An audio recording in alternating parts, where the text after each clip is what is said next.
నమస్కారం. కూటమి ప్రభుత్వం అధికారంలోకి రాగానే విజయవాడ నగర రూపురేఖలే మార్చబోతున్నారు. ఎందుకంటే గౌరవ ముఖ్యమంత్రి వర్యులు అమరావతి ప్రాంతంలో భాగమైన ఈ విజయవాడని సుందరంగా తీర్చిదిద్దాలని ప్రభుత్వ అధికారులని ప్రజాప్రతినిధులని ఆదేశించడం జరిగింది.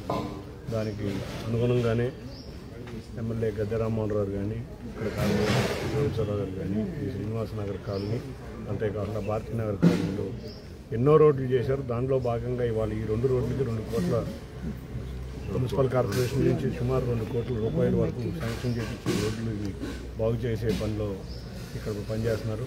ముఖ్యంగా ఇక్కడ కార్పొరేటర్ సాంబశివరావు గారు అయితే కార్పొరేషన్ డబ్బులన్నీ తన వాటికి తెచ్చుకుంటున్నాడు.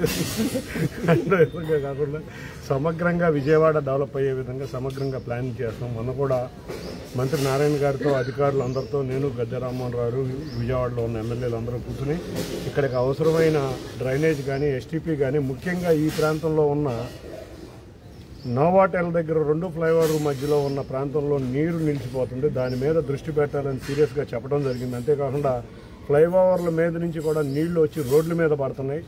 అది కూడా పైప్ లైన్ లేపడం వల్ల జరుగుతుందని గట్టిగా నేషనల్ హైవే అధికారులని గట్టిగా సమావేశంలో నిలదీయడం జరిగింది. వారు దానికి అంగీకరించి త్వరలో పనులు చేపడతామని చెప్పారు.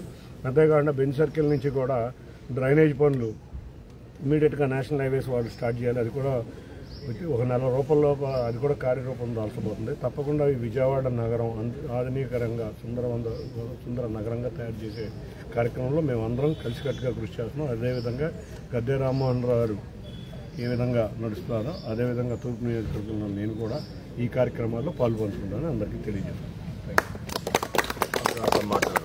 చూసారు కదండి. మరి ఈ వీడియో కనుక మీకు నచ్చినట్లయితే ఒక లైక్ కొట్టేసి మీ అభిప్రాయాన్ని కూడా కామెంట్ బాక్స్లో తెలియజేస్తూ ఇలాంటి ఇంట్రెస్టింగ్ అప్డేట్స్ కోసం మా ఛానల్ని సబ్స్క్రైబ్ చేసుకోండి.